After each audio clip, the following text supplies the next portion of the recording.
long before the guillotine fell, before the storming of the Bastille or the cries of echoed through Paris. France was already on fire, but not with revolution, with fear. This is the story of the Great Fear of 1789, a forgotten wave of mass hysteria that swept across the French countryside in the opening days of the French Revolution. It began in July 1789. The news of the Bastille's fall spread like wildfire. The people of Paris had risen against the monarchy, and the rural poor, starving and angry, waited for what would come next. What came was panic. Some said the aristocrats were trying to starve the peasants into submission before revolution could spread. Others claimed foreign armies were already invading, secretly funded by France's elite. Rumors began to swirl that bands of armed brigands hired by nobles were marching from estate to estate, burning crops and poisoning wells. No one could prove it, but in a country already teetering on collapse, rumor was more powerful than reason.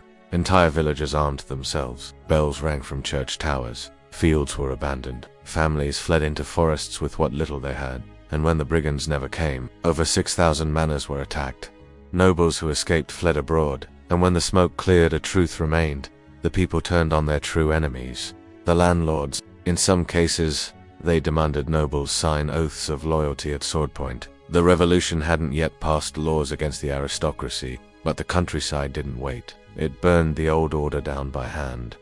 Peasants stormed manor houses, burned feudal tax records, looted wine cellars. The chaos lasted just a few weeks, but it spread through nearly every region of France. The Great Fear had changed everything. It wasn't led by politicians or philosophers, it was powered by raw, primal fear. And in its wake, the National Assembly finally acted, abolishing feudalism and the privileges of the aristocracy in a single night. August 4th, 1789.